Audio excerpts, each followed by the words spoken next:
What's up guys, welcome back to my channel. I'm back with another review from an episode of the Proud Family, Louder and Prouder.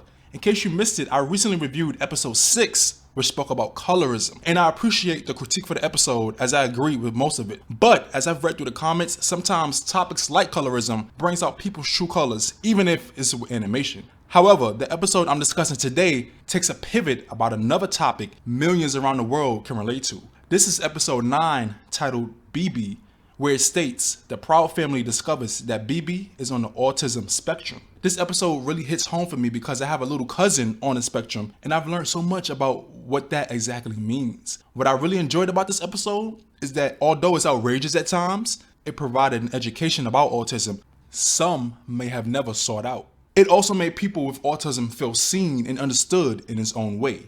Let's get into it. The episode starts off with an animal protest against Oscar's Proud snacks. There's always been a running gag since the original series that Oscar's handmade snacks are nasty and basically inedible. He's being investigated and therefore has to prepare to close his snack factory down, which will come up later. Trudy is then seen getting ready for an emergency call with a pet ambulance business and asks Oscar to take Bebe and Cece to school.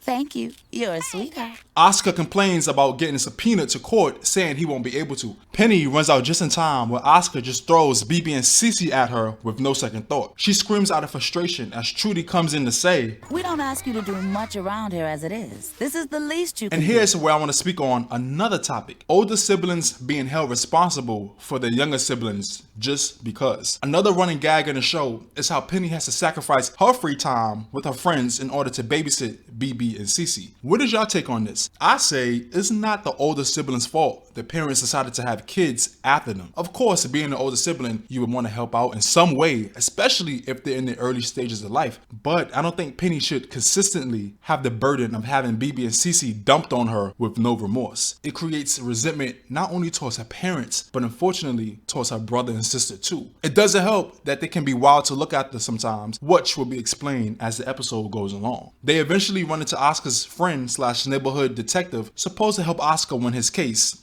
and Trudy takes it as a joke. Oscar, will you please take out the garbage before you go to jail? Y'all are going to jail! Period! Penny plans on going to the museum with her friends, but tells them she's now stuck with Bebe and Cece, and even they have had enough. Zang! Again?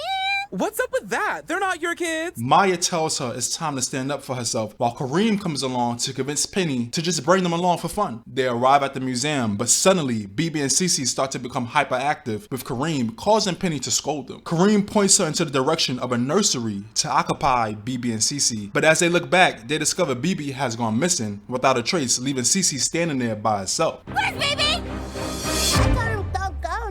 Penny places Cece in a nursery and they split up trying to find where Bebe escaped to. She runs around the whole museum, bumping into her friends at different exhibits, looking for Bebe to no success. Penny and Kareem finally meet up and Bebe is still nowhere to be found until Dejanay points out that Bebe is walking along a model plane display way in the air. Oh my God! Side note, I know this is a cartoon, but how did they really expect us to believe Bebe made it all the way up there on his own without anyone seeing him? But I digress. Kareem jumps into action, climbing up there to save Bebe from the obvious danger. It's going okay until the pipes give out, sending the plane crashing through the museum window with everyone thinking Bebe is still on it. Turns out, Bebe actually ended up on a ledge. What are you doing up there? As he falls off, luckily Kareem is there to catch him, but as everyone is still worried, Bebe laughs it off as if he's just been on a ride. Transitioning back home with Trudy and Oscar, Penny comes in extremely exhausted and worn out from the crazy events at the museum. She lies about everything going great to her parents, which makes Trudy say, Well, good. Because we need you to watch them again tomorrow, baby. Penny breaks down admitting that it was too much for her to handle. Bebe is impossible, Mama! He did the same thing at the museum today! Bebe ends up missing again, which triggers Penny into finding exactly where he is. On the roof of their house. Oscar, get my baby off that roof! You better get my baby! Oscar goes up there to rescue him, and he does so in a very Oscar way. They decide to take him to Dr. Payne to examine him as they realize this is the second time he's did this, and they notice a pattern. It was like nothing happened. He was giggling and having fun. Dr. Payne gives Bebe various sensation tests and notices his peculiar responses to them. Hey, let's try that. He then refers them to a child psychologist for further examination. After evaluating them, Dr. Lord tells the family that Cece is in the high percentile for her development tests. However, for Bebe, she says, I believe Bebe is showing signs of what we call autism. And Oscar immediately gets defensive. You calling my boy stupid? I knew pain sent us to a crack.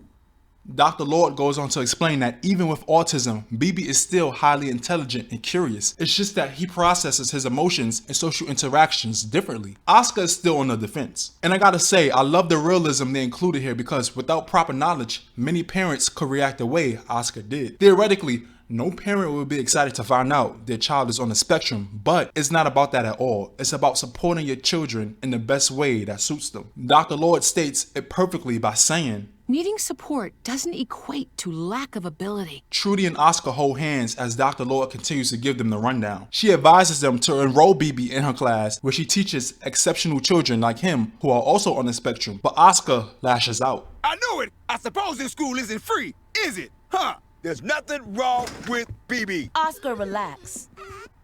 Following a similar pattern, Bebe ends up on a high shelf in the classroom and Oscar snatches him up as he and Trudy walks out the classroom. Penny turns around to apologize for Oscar's behavior, but Dr. Lord turns her concerns to Penny and her feelings. They're gonna turn around and put Bebe on me. I just know it. And you resent that. See, this brings me back to my statements earlier about Penny's resentments. Even as a child psychologist with younger children, Dr. Lord could still sense a sadness in Penny that needed to be explored. Penny realized that even with Bebe's diagnosis of being on the spectrum, her parents would most likely still stick her with the responsibility of looking after them. Not saying she never should, but it should be at her own will, not forced upon her. Dr. Lord then offers Penny her services for free to talk to her anytime. The next morning, Trudy is trying to convince Oscar to enroll Bebe in Dr. Lord's school after researching all the great success it had, and Oscar is still reluctant.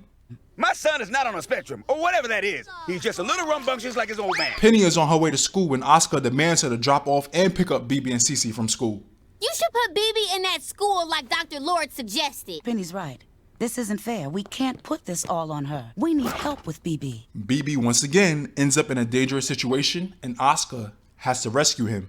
Oscar, please listen to Dr. Lord. Never. Oscar takes Bebe and Cece to work with him and thinks a seatbelt will prevent Bebe from escaping. He also, for some reason, asks Cece to watch after him as if that's her responsibility. Why?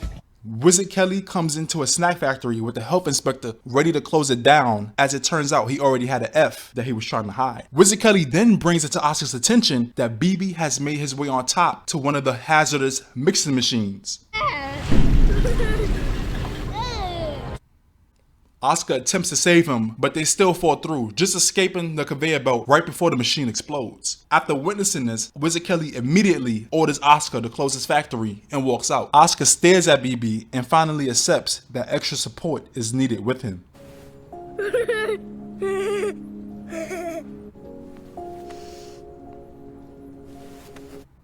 Next, we see them all in Dr. Lord's classroom as they get ready to drop Bebe off for the first time. Baby, you behave yourself, okay?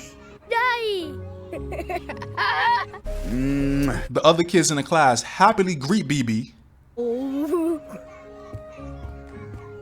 And as Penny closes the door to leave, Bebe is shown lighting up the classroom in his own special way. The episode is now over. I gotta say, this was one of my favorite episodes out of both seasons combined. It spoke to a subject that millions around the world can relate to. If you're not autistic yourself, you may know someone who is, and it may encourage you to learn more about it. Even with my little cousin who is on the spectrum, I can testify myself that he is very intelligent, curious, and loves to have fun and explore. Autism is not a mental handicap, and I love how they had Dr. Lord explain that here for others to really feel that message. You can be autistic and still live a healthy life and raise your own family if you choose to do so. What's really important is getting the extra support when you feel it's necessary. Like Dr. Lord said, Needing support doesn't equate to lack of ability. I also love how they dove a little deeper into Penny's mindset of always being forced to babysit Bebe and Cece against her own will. I wonder how that narrative will play out for the seasons to come. They even included details like Bebe only wearing one sock because certain fabrics may make him feel uncomfortable, or having him repeat certain behaviors. Overall, I commend the producers, writers, and animators for creating such a powerful episode, which I'm sure will bring more awareness to autism and inspire somebody watching it. What were your thoughts on this episode? Did you think think it handled the subject matter very well? Was it too over the top? And do you relate to it in any way, shape, or form? Please don't forget to comment, like, subscribe, and hit the notification bell. Thank you for watching and listening. I'll see y'all in the next video.